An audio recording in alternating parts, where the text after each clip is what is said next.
সবাইকে প্রণাম, নমস্কার। সাপ্তাহিক কথামৃত পাঠের আয়োজনে সবাইকে স্বাগত জানাচ্ছি।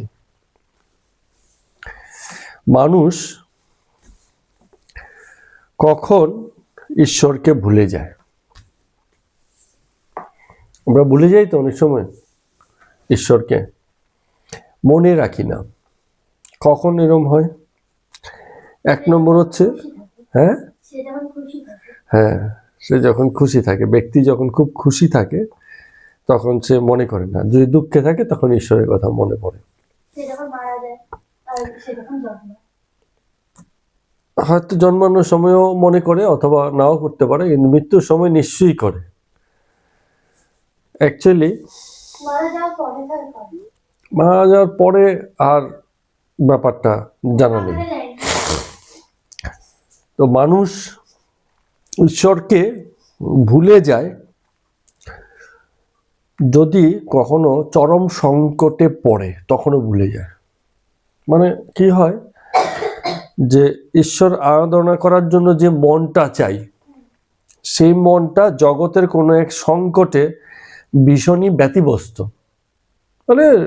মানে এরকম ব্যাপার যে ওই সংকটটা মিটাতে হবে বা ওই সংকটটাকে ফেস করতে হবে। তাই করতে গিয়ে তখন মনে হয় যে ঈশ্বর ফিশ্বর ফালতু ব্যাপার, এইসব দিকে মন দেওয়ার মতো সময় আমার হাতে নেই, কারণ আমার সংকট। ধরে নেই কোনো একজন ব্যক্তির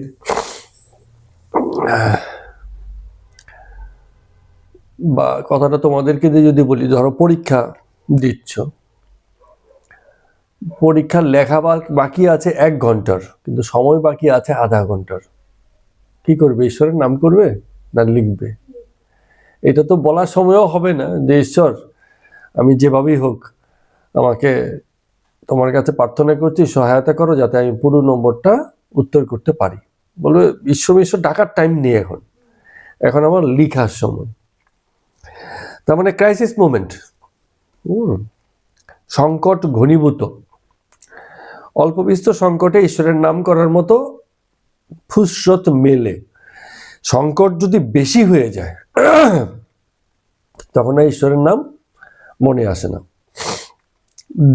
ডুবে যাচ্ছে নৌকো, সবাই বাঁচার জন্য হাউমাউ করছে, চিৎকার চেঁচামেচি করছে, তখন ঈশ্বরের নাম করার থেকেও কি ধরে কি আঁকড়ে বাঁচবে সেই চিন্তাটাই বেশি না? এরপরেও কেউ বলতে পারে যে না, অনেককে দেখেছি যে ভীষণ রকম বিপদের সময়ও তার নাম করছে। কি হবে নাম করে? তার নাম করে উদ্ধারের প্রার্থনা করতে করতে কত লোকের অভিমানে মৃত্যু ঘটে যায়, যে তোমাকে এত করে ডাকছি, তুমি আমাকে বাঁচাতে পারছো না। তো ভুলে যাওয়াটা স্বাভাবিক। যে কোনো সংকটের সময় জীবন যখন মানে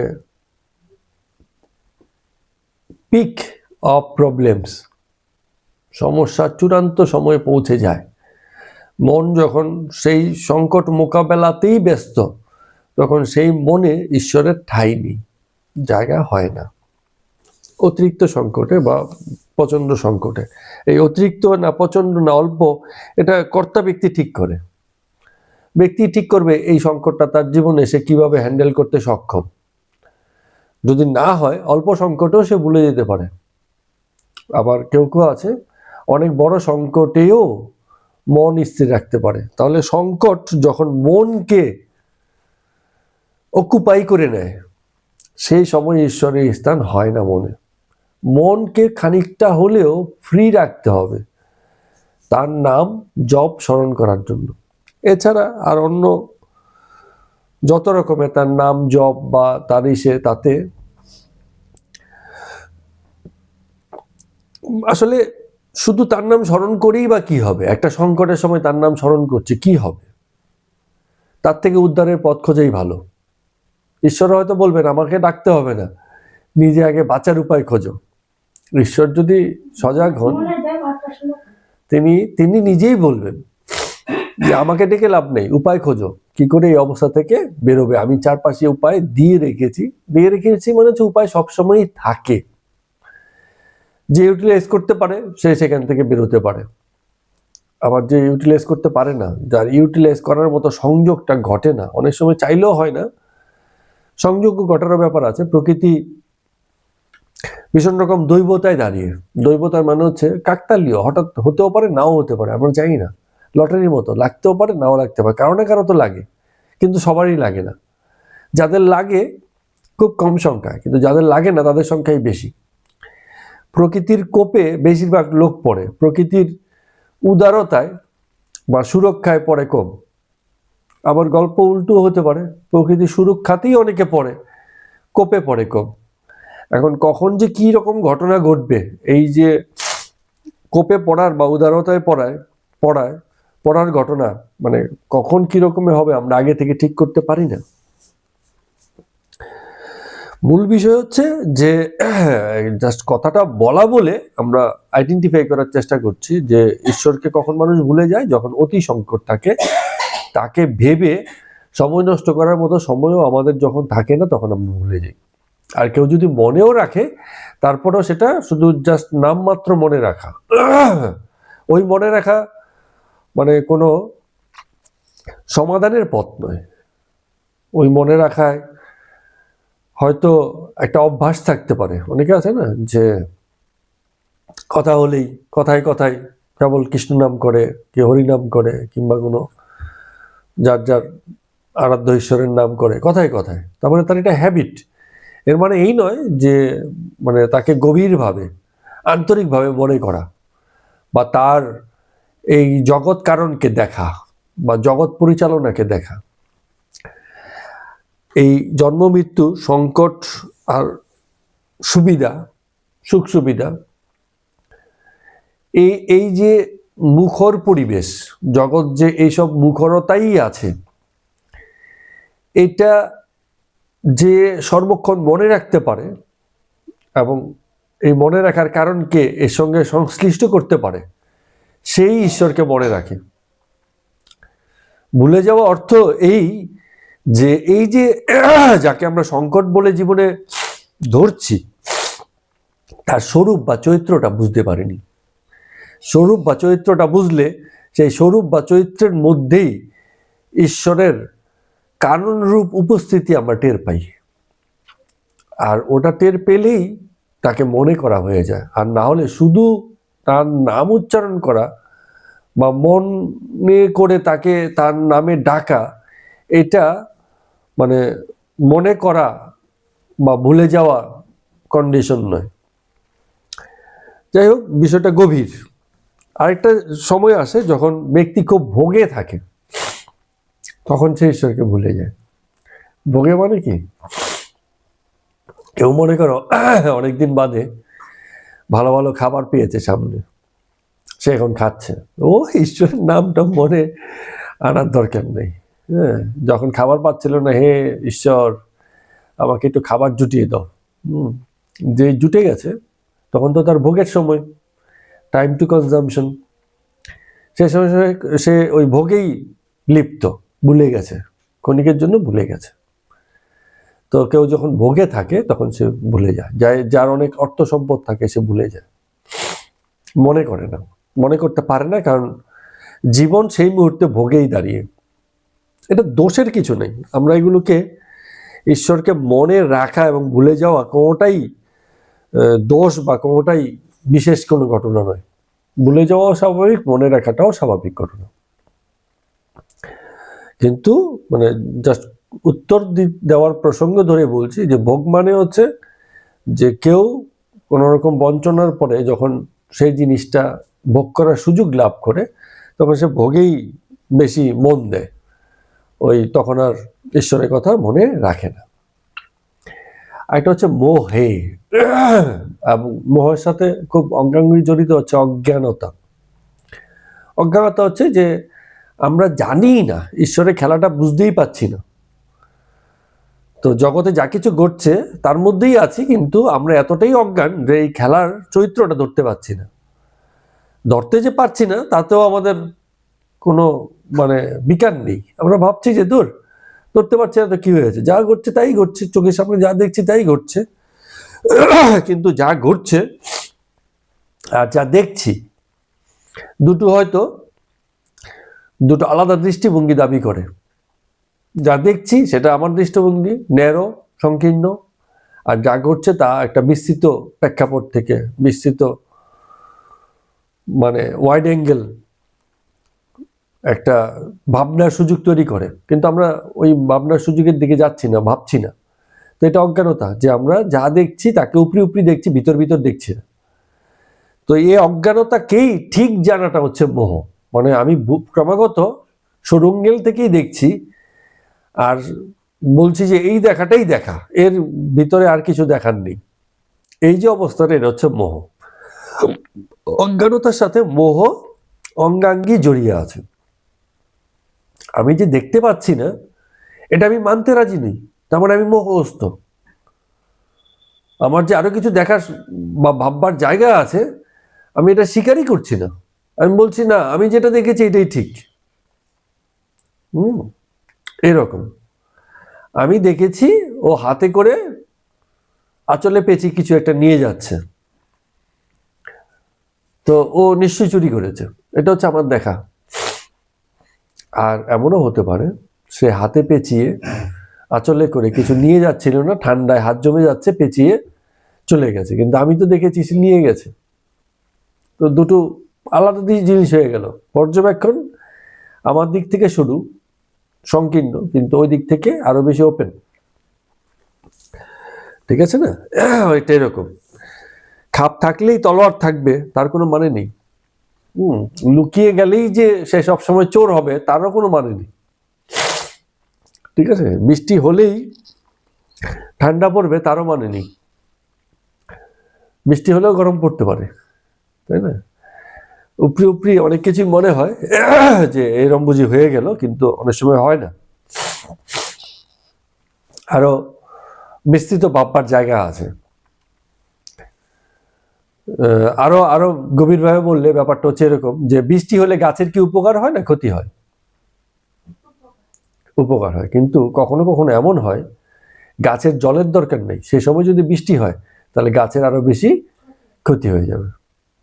তাহলে আমাদের সাধারণ মানে সংকীর্ণ অ্যাঙ্গেলকে আমরা জানি গাছের জন্য জল উপকারী, কিন্তু সবসময় যে সেটা উপকারী নয়, এই গভীর দর্শনটা জানতে গেলে ওইখানে ওই পরিবেশে ওই গাছের ক্ষেত্রে আরো অন্যান্য অনেকগুলো বিষয় আমাদের বিবেচনায় রাখতে হবে।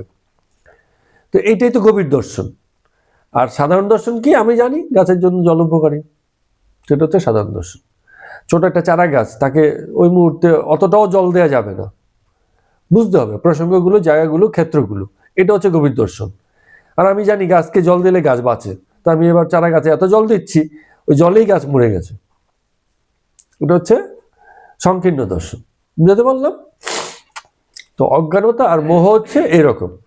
এখন মোহ কোনটা? মোহ হচ্ছে আমি চারা গাছে এত জল দিচ্ছি, বারবার গাছ মরে যাচ্ছে, আর আমি বারবারই গাছ লাগাচ্ছি, আর অন্যদেরকে বলছি দেখো গাছগুলো কত মানে বজ্জাত গাছ, এত জল দিচ্ছি, যত্নআত্তি করছি, কিন্তু বাঁচছে না। এখন গাছ তো বলতে পারছে না তোমার অত্যাচারেই, আমাকে বাঁচিয়ে তোলার অত্যাচারেই আমার মৃত্যু ঘটছে, গাছ তো এই কথা বলতে পারছে না। তাহলে এখানে একটু গভীর দর্শন দরকার কার? কর্তা ব্যক্তির। তাকে গভীরে গিয়ে ভাবতে হবে এখানে ক্ষেত্রটা কি আছে, প্রাসঙ্গিকতাটা কি আছে। যখন প্রাসঙ্গিকতা বলছি, আরেকটা জিনিস হয়, মানুষ ঈশ্বরকে ভুলে যায়, সেটা হচ্ছে অপ্রাসঙ্গিক মনে হলে। জীবনের জন্য ঈশ্বর জরুরি নয়, এই ভাবনা যদি কারো এসে যায় তাহলে ঈশ্বর অপ্রাসঙ্গিক। সে তো কখনো ঈশ্বরের কথা মনেই করবে না। সে জানে যে জীবনের জন্য, বেঁচে থাকার জন্য, জগতে টিকে থাকার জন্য ব্যক্তির কিছু ক্লেভারি লাগে, কিছু দক্ষতার ব্যাপার লাগে, আর এটা সহযোগ লাগে। যে বাঁচে এত প্রতিকূলতার মধ্যেও বাঁচে, আর যে মরবার অনেক সময় অনুকূল অবস্থাতেও মরে যায়। তো জীবন বাঁচাটা একটা কলা। ঈশ্বরকে বিশ্বাস করে বা ঈশ্বরকে মনে করেও জীবন বাঁচা যায়, আবার ঈশ্বরকে মনে না করেও জীবন বাঁচা যায়, কলাটা যদি জানা থাকে। মানে কলা মানে হচ্ছে কৌশল, দ্য আর্ট অফ লিভিং। বেঁচে থাকার কলা বা কৌশল, এটা জানতে হয়। তো যে ঈশ্বরকে মানে না কিন্তু কলাটা জানে, তারও একটা সুন্দর জীবন কাটতে পারে। আবার ঈশ্বরকে মানে কিন্তু কলা জানা নেই, কৌশল জানা নেই, তার জীবনও মানে কঠিন হতে পারে, দুর্ভোগের হতে পারে, কারণ জীবন বাঁচার কলা সে শেখেনি। তো ধর্ম যদি ঈশ্বরকে উজ্জ্ব রেখে অথবা ঈশ্বরকে সামনে রেখেও জীবন বাঁচার কলাটা তার ভক্ত, তার অনুসারীদেরকে শেখাতে পারে, এটা খুব দারুণ ধর্ম হতে পারে। আবার সেই উজ্জ্বল ঈশ্বরকে দৃশ্যমান কিছু বানিয়েও এমন কলা শিখিয়ে দিল জীবন বাঁচার ক্ষেত্রে, অথবা সাকারকে নিরাকার বানিয়ে দিয়েও এমন কলা শিখিয়ে দিল জীবনকে বা জীবন বাঁচার ব্যক্তিটাকে, যে সেই কলাটাই, এই ভুলভাল কলাটাই তার জীবনের পক্ষে ভারী হয়ে গেল, জীবন বাঁচাটাই কঠিন হয়ে গেল, সঠিকভাবে বাঁচাটাই কঠিন হয়ে গেল।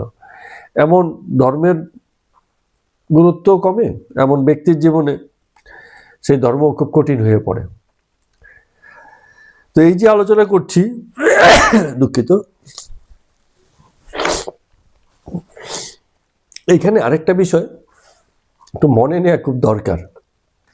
যে বিষয়টা দিয়ে কথা বলছিলাম, যে মানুষ কখন ঈশ্বরকে ভুলে যায়।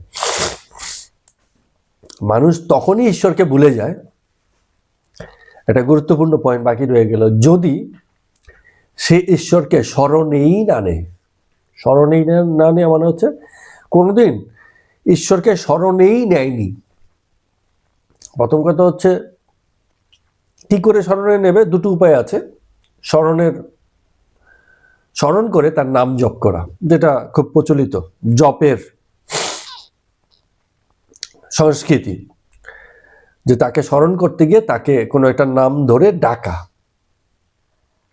আরেকটা হচ্ছে তাকে এই জগতেই প্রতি মুহূর্তে দেখা। জীবন এই সুযোগ করে দেয় প্রকৃতি ঈশ্বরকে দেখার, সবার জন্য ওপেন। এটা এই জগৎ ঈশ্বর যে আছে, জগৎ রূপে যে ঈশ্বর আছেন, সেই জগৎকে দেখা। বাবুর মালিককে, ওই যে বলছে না বাগানের মালিক, বাগানের মালিককে দেখি বা না দেখি, বাগান তো দেখতেই পারি। টিকিট কেটে যখন ঢুকেছি এই জগতে, যখন টিকিট কেটে চলে এসেছি, বাগানে যখন ঢুকিয়ে গেছি, তখন বাগান তো দেখতেই পারি। হয়তো মালিককে দেখলাম না, অথবা বাবুর বাগানের বাবুকে দেখলাম না, তাতে কি যায় আসে? বাগান তো দেখতেই পারবো, এটা তো ওপেন সবার জন্য। যারাই বাগানে ঢুকেছে টিকিট কেটে, সবার জন্য ওপেন, দেখতে পারো তুমি। তো এই জগৎ ঈশ্বর, জগতের যিনি ঈশ্বর স্বরূপ আছেন, বা ঈশ্বর যেভাবে জগৎ স্বরূপ হয়েছেন, জগতে তিনি যেভাবে প্রকাশিত হয়েছেন, এই প্রকৃতি ঈশ্বরকে, এই জগৎ ঈশ্বরকে খুব সহজেই আমরা দর্শন করতে পারি। এইটা দেখা দুই রকম হয়। একটা হচ্ছে ইন্দ্রিয় গ্রাহ্য দেখা, খুব মানে হিমালয় পাহাড়ের চূড়োতে বরফের সৌন্দর্য দেখলাম, এটা বাহ্যিক দেখা, ইন্দ্রিয়গত। আরেকটা হচ্ছে আভ্যন্তরীণ দেখা। এই যে হৈম শৈলচূড়া, এটা কোন মেকানিজমে এরকম হৈম শৈলচূড়া হয়ে দাঁড়িয়ে আছে, তার আভ্যন্তরীণ জ্ঞানটাকে নিয়ে তবে দেখা।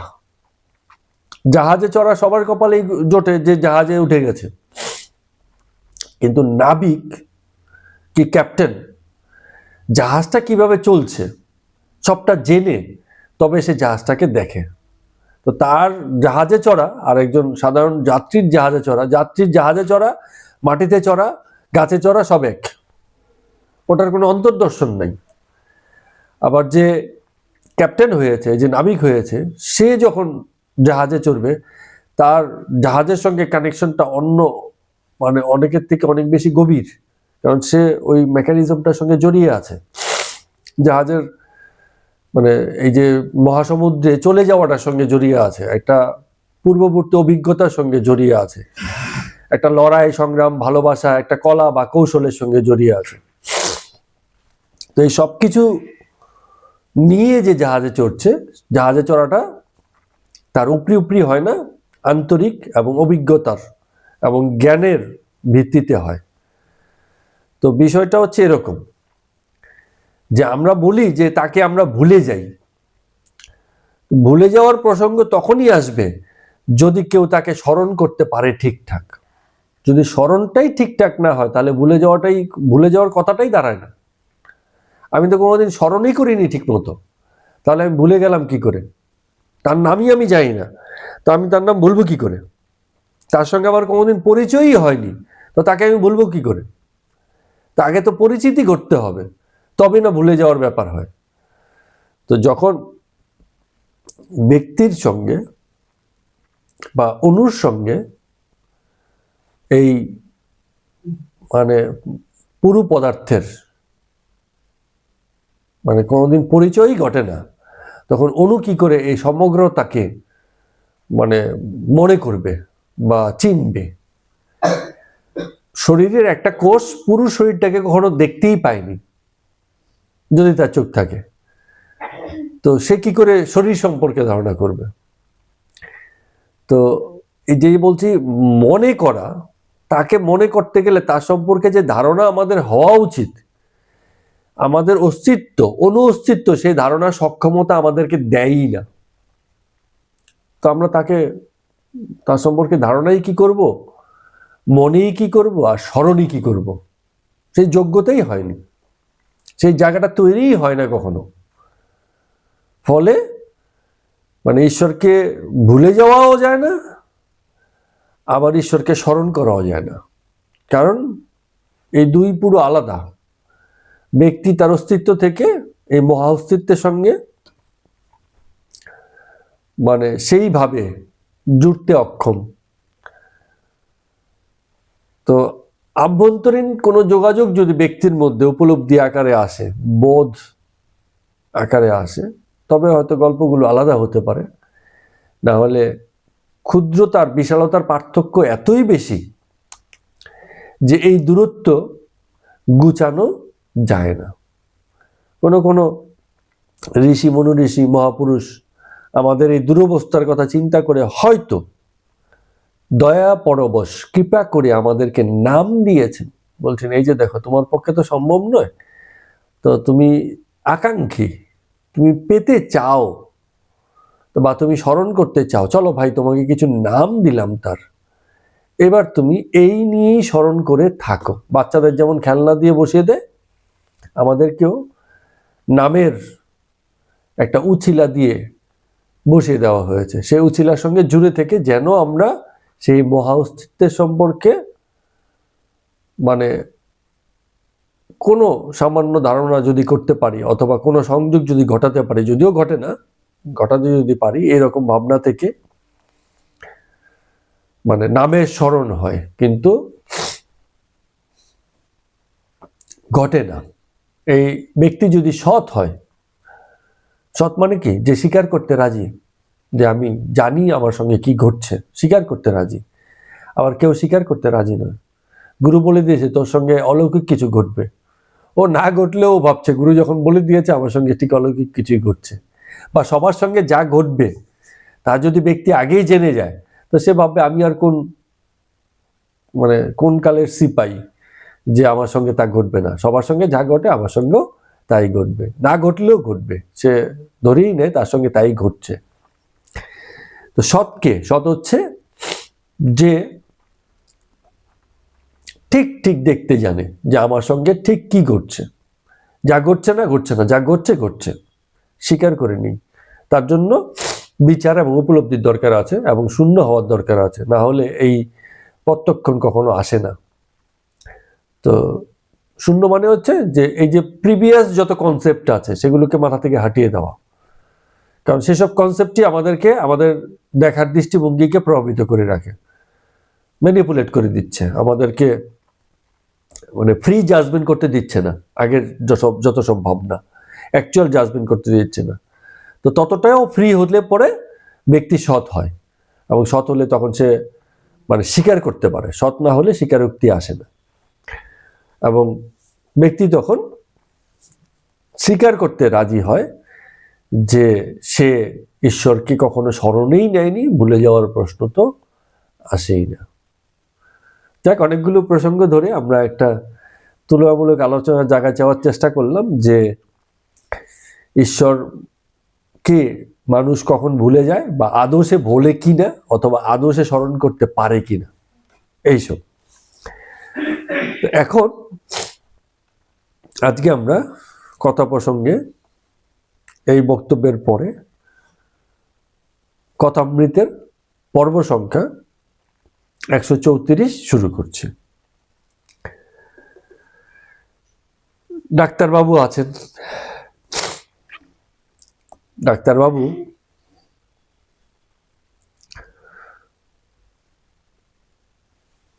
রামকৃষ্ণদেবকে চিকিৎসা করছেন, গলায় ক্যান্সার হয়েছে।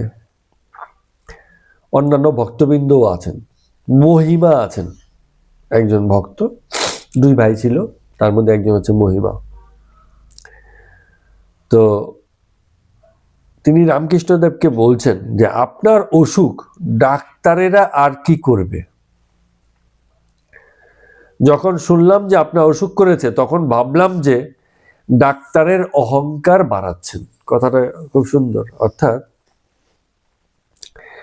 তিনি মনে করছেন অসুখ হয়েছে, ডাক্তার এসে চিকিৎসা করছে, ডাক্তার ভাবছে যে আমি পরম অংশের চিকিৎসা করছি, এতে ডাক্তারের অহংকার হচ্ছে, এবং সেই অহংকারটুকু দেবেন বললেই আপনার অসুখ করেছে তিনি ভাবছেন। মহিমা এই কথাটা বলছেন, ঠিক আছে। কিন্তু রামকৃষ্ণদেব বলছেন না, ইনি ডাক্তার খুব ভালো আর খুব বিদ্যা। মহিমাচরণ হাসতে হাসতে ইয়ার্কি করে বলছেন, আজ্ঞা হা, তা তো বটে, উনি জাহাজ আর আমরা সব ডিঙ্গি। জাহাজ মানে হচ্ছে বড় জাহাজ, ডিঙ্গি মানে হচ্ছে ছোট নৌকো। তো ডাক্তার বিনীত ভাবে হাত জোড় করে আছেন। মহিমাচরণ বলছেন, তবে ডাক্তারবাবু, এখানে কিন্তু সবাই সমান। সবাই সমান মানে হচ্ছে ডাক্তার আর রোগীর মধ্যে ভেদ নেই, কারণ জায়গা তো নির্ভেদের জায়গা, অভেদের জায়গা। তো এই আলোচনার বেশিক্ষণ এগুলো না, ততক্ষণে নরেন্দ্রনাথ দত্ত গান গাইতে শুরু করলেন। কি গান? 2-4টা গানের একটু লাইন আমি বলছি। একবার গাইছেন, তোমারেই করিয়াছি জীবনের দুবতারা। আবার গাইছেন, অহংকারে মত্ত সদা অপার বাসনা, চমৎকার অপার জগৎ রচনা তোমার, শোবার আগার বিশ্ব সংসার। এরকম বিভিন্ন রকম গান গাইছেন। গান শুনে ডাক্তার খুব প্রীত হলেন, বললেন, আহা, খুব সুন্দর, অতীব সুন্দর গান। ডাক্তার মুগ্ধ প্রায় হয়েছেন নরেন্দ্র গান শুনে। কিছুক্ষণ পর ডাক্তার অতি ভক্তিভাবে হাত জোর করে ঠাকুরকে বলছেন, আজ তবে যাই, আবার কালকে আসবো ক্ষণে। রামকৃষ্ণদেব ঠাকুর বলছেন, একটু থাকো না, গিরিশ ঘোষকে খবর দিয়েছে। মহিমাকে দেখাইয়া বলছেন, ইনি বিদ্বান, হরিনামে নাচেন, অহংকার নেই। মানে শ্রীরামকৃষ্ণ গিরিশ ঘোষকে খবর দেওয়া হয়েছে এ কথা বলছেন, আর মহিমাকে, যিনি এতক্ষণ কথা বলছিলেন, বলছেন এ খুব বিদ্বান ব্যক্তি, অহংকার নাই। কোন নগরে চলে গেছিলেন? আমরা গেছিলাম বলে। আবার স্বাধীন, ধনবান, কারো চাকরি করতে হয় না, এই কথাটাও বলছেন মহিমাচরণ সম্পর্কে। কারণ মহিমাদের মানে পারিবারিক অবস্থা ভালো, অর্থকরীর সমস্যা নেই, এই জন্য তিনি সবসময় স্বাধীন থাকেন। এই রামকৃষ্ণদেব বলছেন মহিমাচরণ সম্পর্কে, যাদের অর্থনৈতিক অবস্থা ভালো, ধনবান, এর জন্য কারো চাকরি করতে হয় না, ঠিক আছে। ডাক্তার বলছেন যে খুব ভালো। আচ্ছা, শ্রীরামকৃষ্ণ আবার বলছেন, আর এই যে নরেন্দ্রকে দেখিয়ে বলছেন যে এই যে ইনি, এনার সম্পর্কে কি বলেন? তো ডাক্তার বলছেন, মানে একটু আগে তো নরেন্দ্র গান গাইছে, ডাক্তার মুগ্ধ হয়েছিলেন, তিনি আবারও বলছেন, আহা, খুব ভালো। মহিমাচরণ বলছেন যে হিন্দুদের দর্শন না পড়লে দর্শন পড়াই হয় না। ফিলোসফি যেটা আছে, হিন্দু দর্শন পড়তে হবে, তবে গিয়ে দর্শনের মানে জগৎকে যে এরম ভাবেও দেখা যায়, বিচার যে এরম ভাবেও করা যায়, সেটা সাংখ্য দর্শন না পড়লে, হিন্দুদের দর্শন না পড়লে কিন্তু জানা যায় না। সাংখ্যের চতুর্বিংশতি তত্ত্ব ইউরোপের লোকজন বুঝতে পারে না। হ্যাঁ, এটা তো ডাক্তার ধীরে ধীরে বিদায় গ্রহণ করলেন। সন্ধ্যার পর চাঁদ উঠিয়াছে। আজ কোজাগর পূর্ণিমার পরের দিন। ঠাকুর সমাধিস্থ হয়ে দাঁড়িয়ে আছেন। নিত্যগোপালও তার কাছে ভক্তিভাবে দাঁড়িয়ে আছে। নিত্যগোপাল ঠাকুরের পদসেবা করছে, কারণ ঠাকুর যেহেতু অসুস্থ, অনেক ছেলে ছোকরারা থাকেন এবং কি করেন, মানে ঠাকুরের সেবা করার চেষ্টা করেন। তো দেবেন্দ্র, কালীপদ, অন্যান্য ভক্তবৃন্দ সেখানে আছে। তো এবার ঠাকুর বলছেন দেবেন্দ্রকে, বলছে এই যে দেখো নিত্যগোপালের এমন সব অবস্থা, মানে ঠাকুরের দিকেই মন, কিসে ঠাকুরে ভালো হবে, কিসের ঠাকুরকে একটু সেবা করা যাবে, এই দিকেই মন। তো ঠাকুর বলছেন ওর সব মন কুড়িয়ে আমাতেই আসবে। তার মানে এটা একটা অহংকারের কথা হয়ে গেল না, যে ঠাকুরের যিনি ভক্ত তার পুরো মনটাকে কুড়িয়ে সে ঠাকুরের দিকেই মনটা দেবে। কিন্তু এই কথা বলেও ঠাকুর, মানে রামকৃষ্ণদেব ঠাকুর থেমে যাননি। তিনি বলছেন যে আমি মানে এই আমি নয় যে আমিকে তোমরা দেখছো, যিনি এর ভিতরে আছেন তাতে। তার মানে এই যে শরীর রূপে তোমরা যে আমিকে দেখছো, আর যে আমিটা অন্তররূপে আছে সেই আমি একই, শুধু বাহ্যিক আমিটা আলাদা আলাদা, শরীর রূপের আমিটা আলাদা আলাদা। তোমার শরীর এক, তোমার শরীর এক, তোমার শরীর এক, আমার শরীর এক, কিন্তু অন্তররূপের আমিতে কোনো পার্থক্য নেই। সেটা নেই মানে হচ্ছে তার চরিত্রগত পার্থক্য নেই। হয়তো অহংকার বসে পার্থক্য আছে, বলবে আমার মন খুব শান্ত, একজন বলবে আমার মন খুব উত্তাল, কিন্তু ক্রিয়াটা হচ্ছে মনেরই, একই মন যে শান্ত হয়, যে উত্তাল হয়। ব্যক্তির পরিপ্রেক্ষিতে কখনো ব্যক্তি দাবি করছে শান্ততা, কখনো উত্তালতা। তো বিষয়টা হচ্ছে মনের চরিত্র সব ক্ষেত্রেই এক, মন মনের মতোই আছে, সে যে পাগলা ঘোড়ার মতোই আছে, কিন্তু কখনো বসে আছে, কখনো লাগাম ছাড়া, এরকম আর কি। তো এই কথাটাই তিনি বলছেন যে কিন্তু বাহ্যিকভাবে যদি আমরা বাহ্যিক চেহারা দেখি, সেক্ষেত্রেও তো প্রায় এক, সকল পুরুষ প্রায় এক, সকল নারী দেখতেও প্রায় এক। এর মধ্যে আবার বয়সকালের হিসেবে কেউ আলাদা আলাদা মনে করতে পারে। যত ভেদ ভাবনা তত বেশি আলাদা আলাদা মনে করা। আর যখন ভেদ ছড়ে যেতে থাকে তখন সবই এক মনে হয়, তখন নারী পুরুষ একসময় এক মনে হয়। এইরকম ভাবনা থেকে বলছেন, কথাগুলো গভীর। তো বলছেন নরেন্দ্রকে দেখছো না, ওরও সবটা মন আমার উপরেই আসছে। এ কথার অর্থ তাকে কেন্দ্র করে সে পরমেশ্বরের দিকেই মন ধাবিত, এদের প্রত্যেকের, অল্প বয়সে যারা ছেলে ছোকরা আছে। তো ভক্তেরা সন্ধে হয়ে গেছে, আস্তে আস্তে একে একে বিদায় গ্রহণ করছেন। ঠাকুরও দাঁড়াইয়া আছে। একজন ভক্তকে জপের কথা কি যেন বলছেন, বলছে জপ করা কিনা নির্জনে নিঃশব্দে তার নাম করা। হ্যাঁ, এখানে দেখো একটু বিষয় বলছে যে নির্জনে করতে হবে এবং নিঃশব্দে করতে হবে। এক মনে নাম করতে করতে, জপ করতে করতে তার রূপদর্শন হয়, তার সাক্ষাৎকার হয়। তাকে সাক্ষাৎকার হওয়া মানে কি, তাকে জগতের মধ্যেই দেখতে পাওয়া, যে তিনি তো জগতেই আছেন, এরকম। শিকলে বাঁধা কড়ি কাঠ গঙ্গার গর্ভে ডুবানো আছে, এটা একটা উদাহরণ দিয়ে বলছেন। শিকলে বাঁধা কড়ি কাঠ মানে কি, শিকল কি হয়, একটা চেনের সঙ্গে একটা চেন আটকানো থাকে, একটা আংটার সঙ্গে একটা আংটা আটকানো থাকে, এই করে করে লম্বা একটা চেন তৈরি হয়। তো সেই চেনের মাথাতে একটা কাঠ বেঁধে গঙ্গার জলে ডোবানো আছে। তো যে তুলতে গেছে সে চেইন একটু একটু করে টানছে, ঠিক আছে, চেইন ধরে ধরে একটু একটু করে টানছে, এই করে করে একসময় সে কাঠটাকে পেয়ে যাবে। তো এই জপ করা বা নাম করাটা হচ্ছে এই শিকল টানার মতো, শিকলের মাথায় ঈশ্বর দর্শন, এই টেনে যেতে হয়, বারবার করে যেতে হয়, বারবার জপে যেতে হয়। সুন্দর উদাহরণ দিয়েছেন। তো জপ করতে করতে মগ্ন হয়ে গেলে ক্রমে ভগবানের সাক্ষাৎকার হয়, তখন আর জপ থাকে না, চেইনটা তখন থাকে না, তখন ওই কার্ডটা পেয়ে গেল, তখন আর চেনের গুরুত্ব থাকলো না। তো কালীপদ হাসতে হাসতে বলছে অন্যান্য ভক্তদেরকে, বলছে আমাদের এ খুব ঠাকুর হয়েছে, জপ ধ্যান তপস্যা কোনো কিছুর জন্যই ইনি আমাদেরকে বলেন না।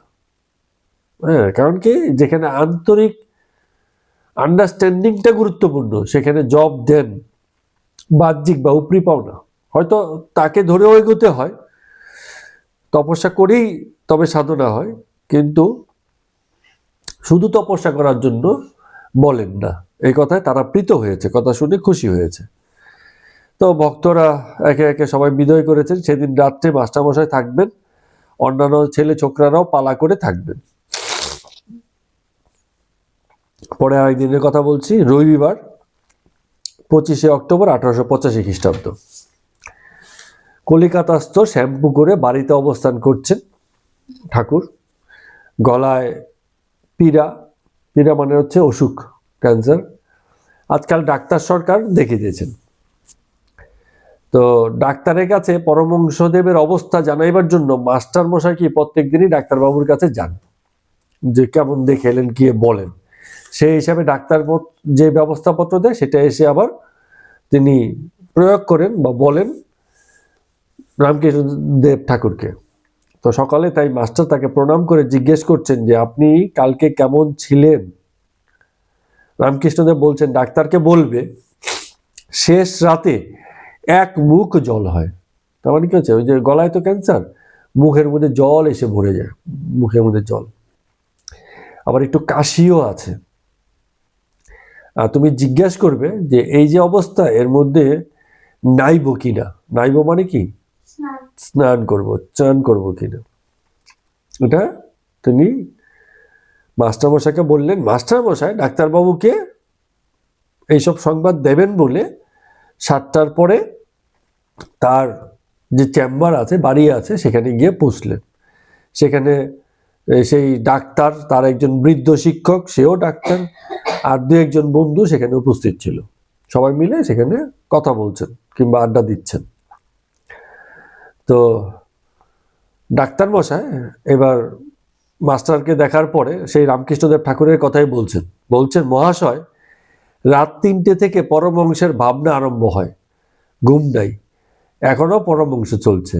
একথা শুনে বাকিরা হাসছে। তার মানে কি, এই যে এত অসুখ বিসুখ, কিন্তু পরমহংস রাত্র 3টা বাজে উঠে ঈশ্বরের নাম জপ করছেন, তার পরমহংস কর্মকাণ্ড ঠিকই চলছে। তো একজন বন্ধু বলছে, ডাক্তারের একজন বন্ধু বলছে মহাশয়, শুনতে পাই পরমহংসকে কেউ কেউ অবতার বলে। আপনি তো রোজ দেখছেন, আপনার কি মনে হয় তিনি কি অবতার? ডাক্তার বলছেন, as man I have the greatest regard for him. Regard মানে কি, রেসপেক্ট, শ্রদ্ধা। যে মানুষ হিসাবে, ব্যক্তি হিসাবে তার প্রতি আমার অনেক শ্রদ্ধা আছে। তো মাস্টারমশাই বলছেন, ডাক্তারমশাই তাকে অনুগ্রহ করে অনেক দেখছেন, মানে বন্ধুদেরকে বলছেন। ডাক্তার বলছে অনুগ্রহ করছি। মাস্টারমশাই বলছেন না, অনুগ্রহ পরমহংসদেবকে করছেন বলছি না, আমাদেরকে অনুগ্রহ করে আমাদের পরমহংসদেবকে দেখছেন। ডাক্তার বলছেন তা নয় হে, তোমরা জানো না আমার কিছু অ্যাকচুয়াল লসও হচ্ছে। এই যে রোজ পরমহংসদেবকে দেখতে যাই, অনেক সময়ের ব্যাপার, ওখানে গিয়ে আবার গল্প গুজব করে, ঈশ্বরের কথা হয়, নানান কিছু করে সময় কাটায়। তো এমন অবস্থা হয়েছে যে যেসব জায়গাতে আমাদের মানে কল আসে, কল মানে ডাক আসে, আগে ডাক্তাররা কি বিভিন্ন কলে যেতেন, বাড়িতে গিয়ে রুগী দেখতেন। তো এরকম হয়েছে যে আমার যারা নিয়মিত রুগী, তাদের কল মানে আসলেও আমি আর যেতে পারিনি। তো পরে যখন সময় পেয়েছি তখন আবার গেছি, তো রুগী দেখেছি।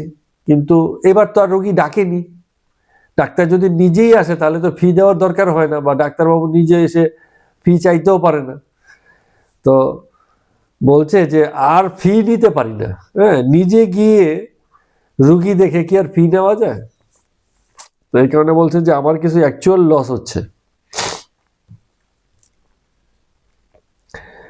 তো কথা প্রসঙ্গে ডাক্তার আবার সেই মহিমা চক্রবর্তীর কথা বলছেন। বলে আপনাদের মহিমা চক্রবর্তী বলছিল ঠাকুর নাকি ডাক্তারের অহংকার বাড়াবার জন্য রোগ করেছেন। কেন এই কথা বলছেন? এটা কারণ হচ্ছে মহিমা চক্রবর্তী ডাক্তারের এত অনুগত ভক্ত যে সে বিশ্বাস করে ঠাকুর চাইলে নিজের রোগ সারাতে পারতেন। এটা তার বিশ্বাস যে নিজের ব্যায়াম ঠাকুর চাইলে সারাতে পারতেন, সে যেমনই হোক। তো ডাক্তার বলছে যে তা কি আর হয়, নিজে নিজে ব্যায়াম ভালো করা যায় না। আমরা ডাক্তার, আমরা তো জানি ক্যান্সারের ভিতর কি আছে, আর আমরাই আরাম করতে পারি না। আর উনি তো কিছু জানেন না, উনি কিরকম করে আরাম করবেন বন্ধুদেরকে বলছেন। দেখুন, রোগ দুঃসাধ্য বটে, তবে এই যে এনার যে ডেভুটি আছে, ডেভুটি মানে কি? ভক্ত, অনুগত ভক্ত যারা আছে, তারা পরমহংসকে অনেক সেবা করছে। এই মাস্টারমশাই অনেক সেবা করছে, তার যে অন্যান্য ভক্তবৃন্দ আছে, ওই যে ছেলে ছোকরারা পালা করে তার সেবা করছে, তার মানে সেবার কাজ কিন্তু ঠিক চলছে। তো মাস্টারমশাই কথা বলতে বলতে প্রত্যাগমন করলেন। খাওয়া দাওয়ার পর বেলা 3টের সময় তিনি রামকৃষ্ণকে দেখতে গেলেন। রামকৃষ্ণ বললেন, তিনি বললেন ডাক্তার আজ বড় অপ্রীতি করেছেন। শ্রীরামকৃষ্ণ বলেছেন, কি হয়েছে? মাস্টার বলছেন যে আপনি হতবাকা ডাক্তারদের অহংকার বাড়াবার জন্য রোগ করে বসেছেন, এ কথা শুনে গেছিলেন। রামকৃষ্ণদেব ঠাকুর বলছে, কে বলেছিল? মাস্টারমশাই বলছেন, কেন, মহিমা চক্রবর্তী, মহিমাচরণী বলেছিল। তো এইসব আর কি চলছে। তো রামকৃষ্ণদেব ঠাকুর হাসতে হাসতে বলছে যে ও ইংরেজি পড়েছে, ওকে বলবার জন্যেই, আমাকে চিন্তা করো তা আপনিই করেছেন। মাস্টারমশাই বলছেন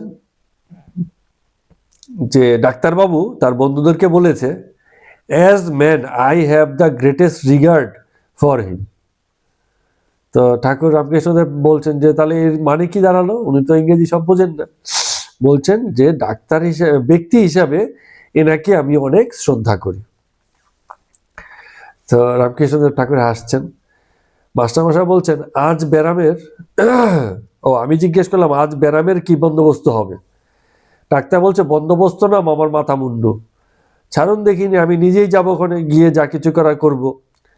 রোজই তো 3-4 জায়গায় যেতে পারছি না, সে আর যা হয় হোক, আমি নিজেই যাব, গিয়ে বন্দোবস্ত করব। এইসব কথাবার্তা মানে বলছেন। তো একটা জিনিস পরিষ্কার বোঝা গেল যে রামকৃষ্ণদেব ঠাকুরের শেষ অবস্থায় এই যে একটা সময় তিনি কাটাচ্ছিলেন, এই সময়টা যন্ত্রণার ছিল, কষ্টের ছিল, কিন্তু সমব্যথী তাকে সেবা করার লোকের কিন্তু সেই সময়টায় খুব একটা অভাব ছিল না। মাস্টারমশাই তো সেবক হিসেবে প্রথম দিন থেকেই ছিলেন, অন্যান্য ভক্তবৃন্দ ছিল, যে ডাক্তারবাবু চিকিৎসা করছিলেন তিনিও আন্তরিক হয়ে গেছিলেন, এবং সব মিলিয়ে